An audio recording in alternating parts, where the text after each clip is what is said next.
Hey everybody, welcome back to Jeff Bowles Central. We got another, here, wait for it, Modern Classics gaming segment for you today.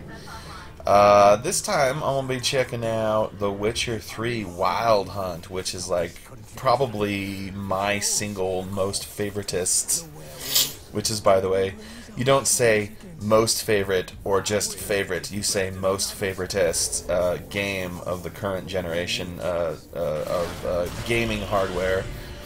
Boy oh boy do I love The Witcher 3, from story to mechanics to just how dark and creepy and monstery it can be. The Witcher series, and by the way, there's a Netflix Witcher show coming soon, which is pretty cool.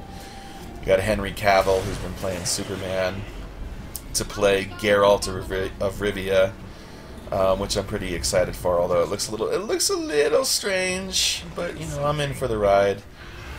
The Witcher series is based on novels that I have never read, probably never will read, because I find the gaming series so damn fascinating.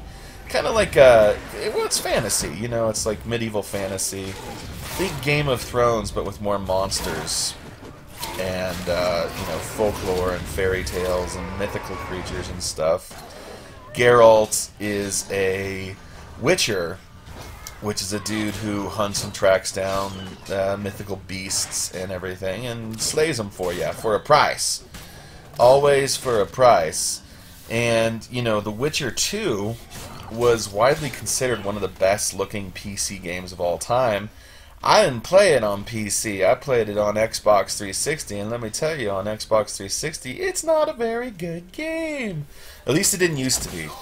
Like, they've patched the hell out of it now, so, you know, it runs better on that system, and especially if you have like an Xbox One, because it's backwards compat. But yeah, I hated The Witcher 2 because it ran so piss poorly on the 360. But I could tell there was something interesting about it. Basically, the problem with that one was that it was harder than hell to get Geralt to actually hit anything with your sword. It was not so great. But that's not the case with The Witcher 3 Wild Hunt. This right here, these are the boys from the Wild Hunt, which is like the mythical Armageddon for the Witchers. The mechanics of the actual combat of this game are so fluid and so tight and so good. You'll see from this footage that it's kind of like a ballet where you're springing from one bad guy to another. You know, and as you can see here, it's also one of the most gorgeous games you're ever gonna find. It's like a painting sometimes. This beautiful rolling landscape. The blues are so blue and the greens are so green. I don't think I like the horse mechanics as much as I thought I did, because I find that my horse Roach keeps getting hung up on stuff all the time. I think they probably could have instituted that better, but that is sort of a nitpick, like when considered from the whole. But, you know, the fidelity of the image and the animations of all the characters. I love how this griffin moves around and just kind of stalks around you while you're trying to batter it with your special sword. You know, this is an era, this is a golden age of video games that we're living in right now. We really have some of the most tremendous video game experiences that our forefathers... By the way, I'm an old millennial, so I know, like, I'm from that. Like, you know, I played Pac-Man. Shit.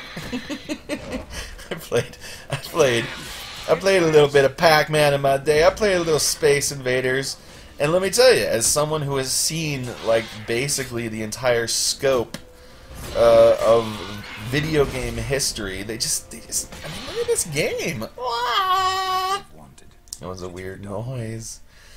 Sorry for my weirdness. Now the cutscenes, like, you know, the fidelity of the image kind of falls apart a little bit on cutscenes, but you know, we're not too photorealistic yet, as much as we'd like to be. But you know, we got the new gen systems coming out. They're probably announcing the new PlayStation, the new Xbox here within the next year. I know they're announcing the new Xbox at E3 coming up here in June. But honestly, The Witcher 3, and this is supposed to be the final Witcher game, but somehow I doubt it. CD Projekt Red is working on their Cyberpunk game, which also looks damn incredible. I don't care how you slice it, Cyberpunk is going to be pretty cool. But, you know, all that being said, the really great thing about The Witcher 3 comes down to story.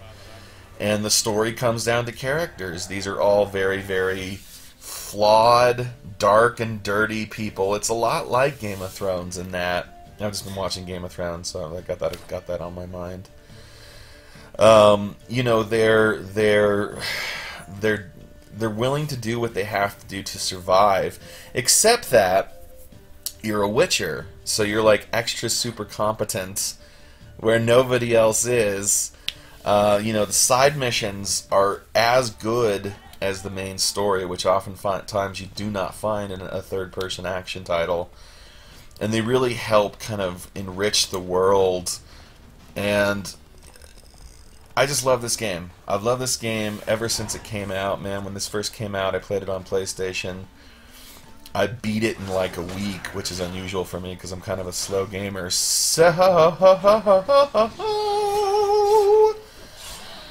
I guess you can already see where I'm going with this. The Witcher 3, everybody.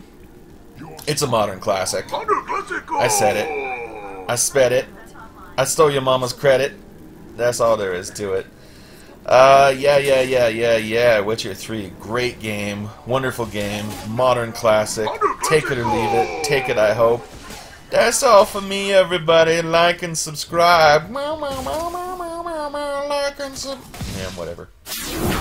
Hey everybody, do me a favor, check out Godling and Other Paint Stories. This is one of my short story collections. It's available on Amazon.com for the low, low price of, holy cow, that was fun to read.